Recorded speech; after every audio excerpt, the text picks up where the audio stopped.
You know that feeling when there's just this electric energy in the gaming world? Oh, yeah? That's kind of what's happening right now, and we're diving straight into the heart of it for you today. Absolutely. If you're like us, always kind of hunting for what's next, especially in RPGs. Well, what's coming out of Faerun is something you really need to know about. Exactly. We're talking Baldur's Gate 3. That game, right? Just captivated so many people, Mm-hmm. including apparently the folks over at PC Gamer. They named it their 2023 Game of the Year, top 100 champion. I praise. Totally. And they've just dropped some seriously exciting news about a massive update coming. Yeah, we're zeroing in on patch 8 today. PC Gamer is calling it transformative. Transformative. Wow. It really sounds like Lorien Studios is, committed. They're building on what's already just this incredibly rich game. Okay, so mark your calendars. Tuesday, April 15th. That's the day. That's the patch drop day. And if you want to be there right at the start, Lorian's doing a special launch stream. Right. On their YouTube channel, From Hell. That's the next day, Wednesday. You can tell they're just as hyped as everyone else is. Oh, for sure. And what's getting a ton of buzz and what we're really going to explore here are the two big headliners for this update. Okay, what are they?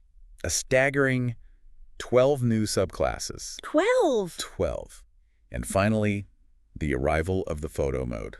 Okay, 12 new subclasses. Just think about what that actually means for how you play the game. It's huge. It's practically like getting a whole new set of like character kits to experiment with. Yeah, and you got to remember, Lorien has a history here, right?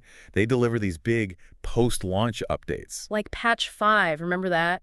Introduced honor mode. Oh, yeah, the permadeath mode. Super intense. Yeah, or patch 7, which expanded the evil endings, gave more narrative weight there. Exactly. So this really feels like they're aiming for that definitive edition vibe, Uh-huh. Like they did with Divinity, Original Sin. Precisely. These aren't just like minor tweaks. They're substantial. They seriously boost replayability.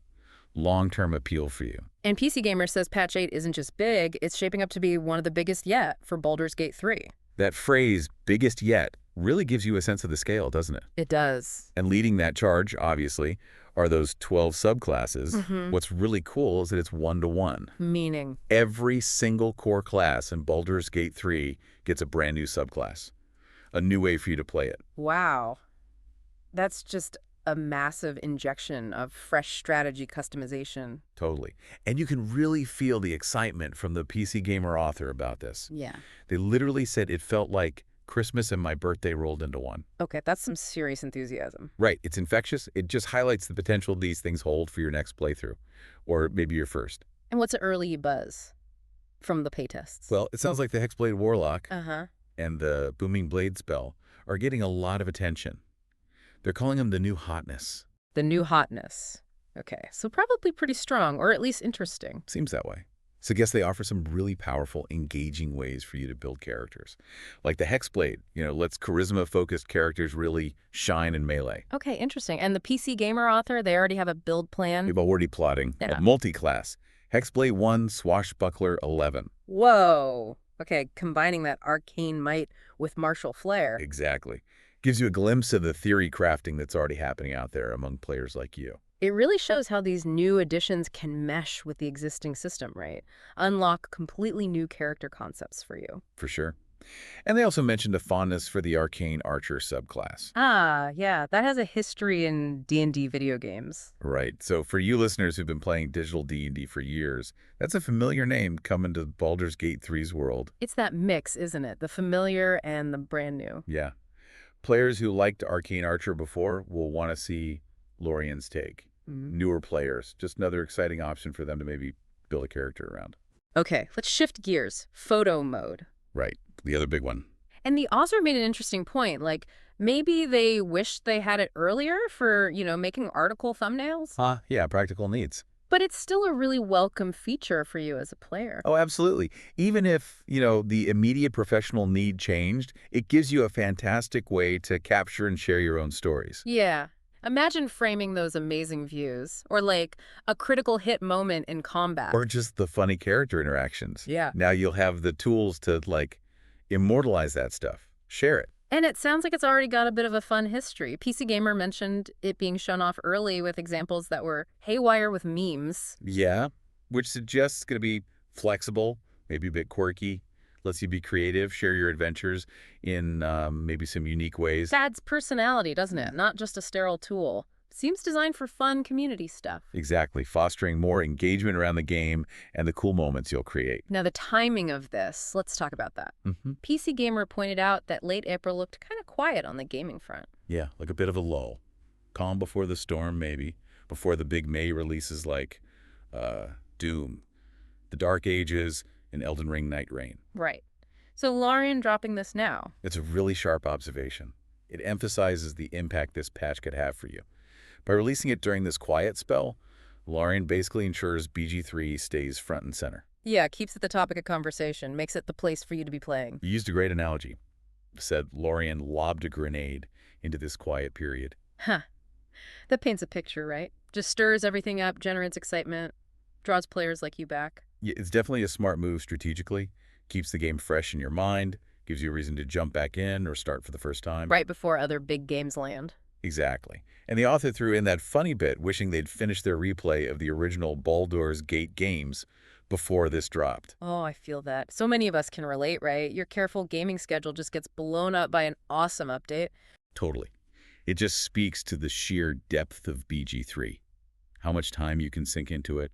Even veterans are eager to dive back in with this new stuff. Now, for listeners who want to go even deeper, PC Gamer apparently has a ton of other resources. Yeah, they mentioned guides on, like, everything. Romance options, multiplayer. Endings, multi-class builds. All that good stuff. If you're looking to optimize or just explore parts of the game you missed, it's a great resource for you. And they have a best RPGs list, too, which kind of puts BG3's success in these updates in perspective for the whole genre. Good point. Shows the ongoing commitment, the level of coverage the game gets. And Larian's clearly dedicated to keeping that interest high for you with these additions. It's also worth touching on some of the smaller news items PC Gamer mentioned around this patch. Right, like the fact that patch 8 itself was so big it needed its own smaller patch first. Yeah, like a pre-patch patch. Really underscores the scale of what's coming your way. Definitely shows the complexity, the sheer amount of content they're rolling out for you. And then there was that whole thing with the accidental early release on PS5. Oh, right. That must have caused a stir. Big time. Sent ripples through the community. Players speculating especially about those D&D blade cantrips being officially in. It must have been wild for those PS5 players getting that sneak peek. For sure. And it just built anticipation for you PC players waiting. The author even joked about being jealous while Larian was investigating. Added some unplanned drama to the launch, didn't it? Absolutely. Really highlights how eager the player base like you is to get this new content. And we're still seeing new discoveries in the game itself, right? Yeah, PC Gamer mentioned stuff like Minthara maybe ending up living in a sewer. Seriously. Okay. And finding an unused beach ending. It's amazing how much hidden stuff players like you are still digging up. It really speaks to the richness, the density of that world, and the dedication of the community exploring every nook and cranny. Keeps things fresh for you, even after hundreds of hours. And crucial for some players, a fix in the stress test for an honor mode bug. Oh, the one that could wipe your run at the end. Yeah, apparently, right near the finish line. Devastating. So it's great Larian jumped on that critical issue impacting your experience. Definitely. That responsiveness is key, especially for those high-stakes modes.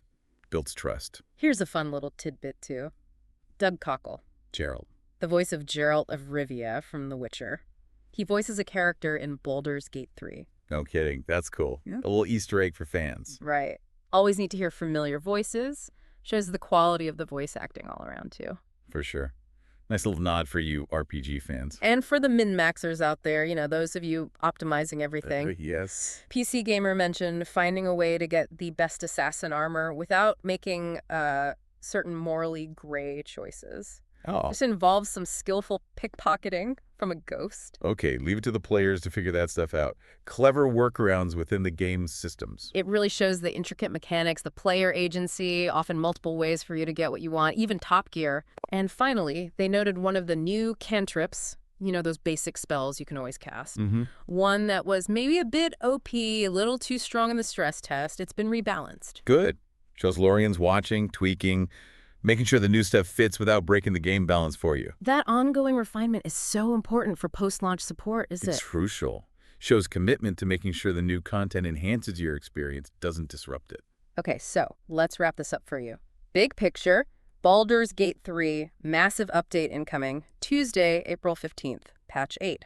And the headlines are 12 brand new subclasses, fresh, exciting ways for you to play every single core class, loads of new build potential, new strategies for you. And the photo mode, finally arriving, letting you capture and share your unique adventures like never before. Build that community connection even more. This is just a really significant moment. If you've already been hooked by Baldur's Gate 3, or if you've been waiting for the right time to jump in, This is it, right? If you love deep RPGs, tons of customization, a world that keeps evolving, this patch is definitely something for you to get hyped about. it really underlines the game's evolution, Lorien's dedication to giving you that definitive, endlessly engaging RPG experience. So here's a thought to leave you with as you anticipate this patch. With 12 completely new ways to shape your character, plus who knows how many secrets still buried in Faerun. Yeah. What kind of character will you create first in patch 8? What build are you going to try? And with that new photo mode, what moments, what hidden corners will you capture first? Good question. The possibilities, Yeah. I really do feel like they're just expanding even more.